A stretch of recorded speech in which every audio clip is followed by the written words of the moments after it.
ظاہر بات ہے کہ ووٹ کی شرعی حیثیت تھی، اگر وہ واضح ہو جائے تو یہ ساری باتوں کا جواب خود بخود مل جاتا ہے۔ اس کی وضاحت میں کروں گا، اس سے پہلے آپ کے سوال کی تھوڑی جواب دے دوں کہ اسلام کے اندر حق و باطل کا معیار جو ہے قرآن و سنت ہوتی ہے، شخصیات نہیں ہوتی۔ مطلب یہ کہ شخصیات کو ان پر جانچا جاتا ہے، سٹینڈرڈ وہ ہوتا ہے۔ تو فلاں شخصی ووٹ کہ فلاں بندے نے یہ کہہ دیا، فلاں بندے نے یہ کہہ دیا، تو ایسی بات نہیں ہے۔ بحیثیت مسلمان یہ مسلمان کی ایک ذمہ داری ہے بطور عبادت۔ اگر ایک بندہ اگر جھوٹے کو اپنا بڑا قائد بناتا ہے، لیڈر بناتا ہے، اور وہ جا کے وہ غلط قسم کی ظاہر بات ہے کہ نمائندگی کرتا ہے، قانون سازی کرتا ہے، تو اس میں جتنا گناہ اس کو ہوگا اتنا یہ بھی سزاوار اور گناہ ہوگا۔ جہاں تک ووٹ کی شرعی حیثیت اگر وہ دیکھ لی جائے تو شرعی حیثیت جب واضح ہو جاتی ہے تو حکم بھی واضح ہو جاتا ہے کہ جو شرعی حیثیت کو نہیں مانتا، اس پر عمل نہیں کرتا یا اس کا غلط استعمال کرتا ہے، تو شرعی اعتبار سے اس پر حکم کیا لگے گا۔ مولانا صاحب نے 3 باتیں کی تھی، علماء کرام نے اس پر 7 اس کی حیثیتیں بیان کی ہیں، کیونکہ جدید طرز حکومت میں ایک طریقہ کار ہے انتخاب کا، رائے دہی کا۔ ایک شہادت ہوتی ہے، ایک ہوتی ہے شہادت فقہی، گواہی دینا، وٹنس دینا۔ ایک ہوتی ہے شہادت عرفی۔ شہادت فقہی کے اندر اشہدو یا شہادت کے لفظ کے ساتھ کوئی بندہ کسی کی دیانت یا کسی کے بارے میں اپنی رائے دیتا ہے، لیکن قاضی یا جج کو یہ رائٹ ہوتا ہے کہ وہ اس کو رد کر لے۔ لیکن جب ہم ووٹ کی طرف دیکھتے ہیں تو یہ فقہی شہادت نہیں کہلائے گا، کیونکہ اگر جینون ووٹ کو الیکشن کمیشن بھی اور جو دوسرا آفیسر بھی ہے وہ رد نہیں کر سکتا، تو یہ فقہی شہادت نہیں کہلائے گا، عرفی ایک گواہی کہلائے گی، معاشرے کے اندر گواہی کی طرح کا ایک عمل کہلائے گا۔ اور دوسرا جہاں تک سفارش کا تعلق ہے تو اس کی 2 قسمیں ہوتی ہیں، اچھی سفارش اور بری سفارش۔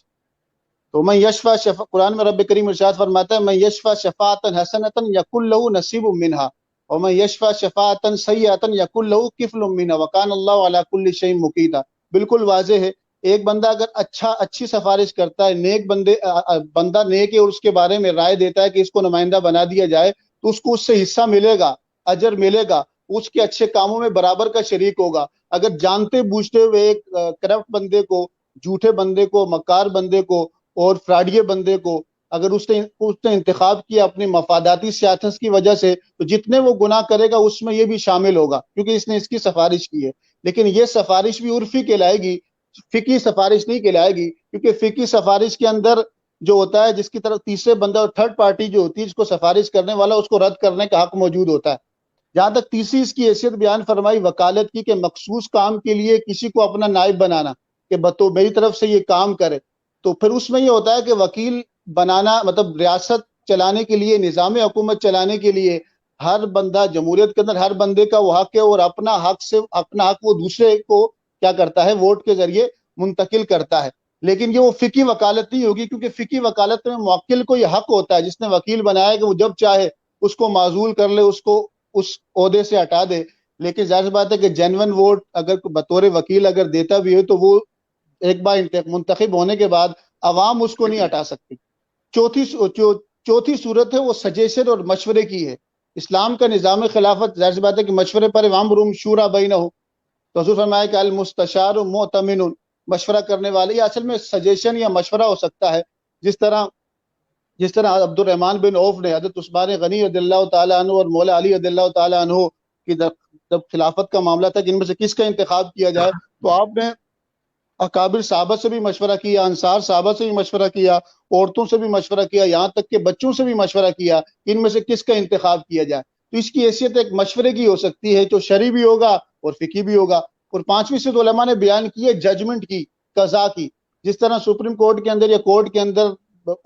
ججز بیٹھتے ہیں، لارج بینچ، اسمال بینچ، 3 جج یا ایکسٹرا لارج بینچ بیٹھتا ہے، تو اس میں اکثریت کا جو فیصلہ ہوتا ہے اس مسئلے پر ان کے ورڈکٹ کو جو ہے کیا کر دیا جاتا ہے، امپلیمنٹ کر دیا جاتا ہے۔ تو بعض علماء کے نزدیک یہ جو ووٹر ہے اس کی حیثیت قاضی کی ہے، قضا کی ہے، وہ ایک فیصلہ سنا رہا ہے۔ اگر فیصلہ صحیح سنایا تو اس کو اجر ملے گا، فیصلہ غلط کیا جانتے بوجھتے ہوئے تو وہ اس کا وبال اس پر آئے گا۔ اور ان سب باتوں کو اگر ان کیپسول فارم میں اگر شامل کیا جائے شرعی حیثیت کو، اصلاً ووٹ ایک امانت ہے، ایک ذمہ داری ہے۔ اور امانت کا مطلب اعتماد کرنا، بھروسہ کرنا، اور ذمہ داری کے معنی میں لغوی آتا ہے۔ تو پھر یہ امانت ہے، اور رب کریم نے ارشاد فرمایا قرآن مجید میں کہ ان اللہ یامرکم ان تؤدوا الامانات الی اہلھا، کہ اللہ تمہیں حکم دیتا ہے کہ امانت کو اس کے حقدار تک پہنچاؤ۔ اور ایک حدیث بھی وضاحت کرتی ہے کہ آپ صلی اللہ علیہ وسلم کے پاس ایک شخص آیا، فرمایا یا رسول اللہ متى الساعہ،